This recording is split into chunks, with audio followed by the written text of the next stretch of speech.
నీళ్ళ సమస్య పార్లమెంట్ ఎలక్షన్ల గురించేనా సార్? కాదండి. నీళ్ళ సమస్య చిన్న 87 పిల్లర్లు ఉన్నటువంటి ఒక 2, 3 పిల్లర్లు కుంగిపోతే దీన్ని పెద్ద ఇష్యూగా క్రియేట్ చేస్తే ఇది కాదు సాల్వ్ చేయొచ్చు అనేది చూపించడం కోసం మా పార్టీ మొత్తం అందరూ వచ్చి చూశారు. సపోజ్ రోడ్ వైండింగ్ ఉంటుంది. రోడ్ పెద్దగా వెడల్పు చేసినప్పుడు కొన్ని పిల్లర్లు కొన్ని కూలగొట్టి చేస్తూ ఉంటారు. దాంతో ఇల్లంతా కూలగొట్టరు కదా, ఒక పార్ట్ తీసేసి కూడా సెట్ చేసుకుంటారు. కట్టడాలు జరుగుతుంటే ఇలాంటి పెద్ద పెద్ద కట్టడాలలో చిన్న చిన్న డ్యామేజ్లు సహజం. అవన్నీ రిపేర్ చేసుకుంటే పోతుంది. ఏముంది అందులో, అది పెద్ద ఇష్యూ కాదని చెప్పే ప్రయత్నమే మా బీఆర్ఎస్ పార్టీ ప్రయత్నం. పార్లమెంట్ ఎలక్షన్ లో ఎన్ని సీట్లు మీ బీఆర్ఎస్ పార్టీ గెలుచుకోబోతుంది సార్? ఖచ్చితంగా మేము 17 సీట్లలో పోటీ చేస్తున్నాం. కనీసం 12 అన్న గెలవాలనేది మా పార్టీ ముఖ్య ఉద్దేశం. ఆ దిశగా అడుగులేస్తాం. ఖచ్చితంగా పోరాటం చేస్తాం. తెలంగాణ సాధించి తెచ్చిచ్చినటువంటి కేసీఆర్ గారికి మొన్న జరిగినటువంటి ఎన్నికల్లో అలివిగాని హామీలతో అధికారంలోకి వచ్చినటువంటి కాంగ్రెస్ పార్టీని ప్రతిపక్ష పాత్రలో ఉన్న మేమందరం కూడా నిలదీస్తూ మా పార్టీని మళ్ళీ అధికారంలో తెచ్చుకునే ప్రయత్నం చేస్తూ ఈ పార్లమెంట్ ఎన్నికల్లో అత్యధిక సీట్లు గెలిచే ప్రయత్నం చేస్తాం తప్పనిసరిగా.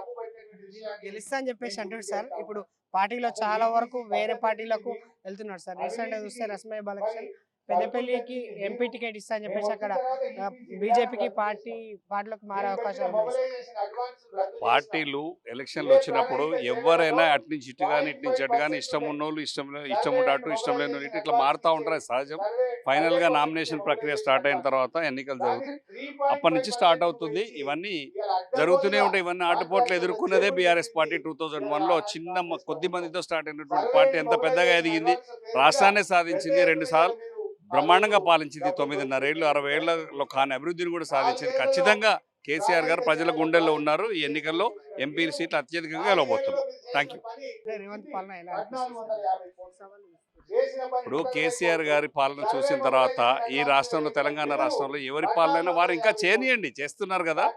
ఇంకా తొందర 75 రోజులు అయిందని అంటున్నారు కదా, 90 రోజులు అయింది అంటున్నారు. వాళ్ళు 420 పైచిలకు హామీలు ఇచ్చారు. ఆ హామీలన్నీ ప్రజలు నెరవేర్చాలి. ప్రజలందరూ వెయిట్ చేస్తున్నారు. అలా కాని పక్షంలో ప్రజలు మాకేం చేశారో వాళ్ళకు కూడా అదే పని చేసి మళ్ళీ ఖచ్చితంగా కేసీఆర్ గారిని అధికారంలో తీసుకొచ్చి కూర్చోబెడతారు. ఒక్క సీటు ఇట్లా గెలవారని చెప్పేసి అంటున్నారు కదా సార్ రేవంత్ రెడ్డి. దాని గురించి ఖచ్చితంగా మేము 10, 12 సీట్లు గెలవబోతున్నాం. ఎలక్షన్లు అయినాక మాట్లాడదాం. Thank you.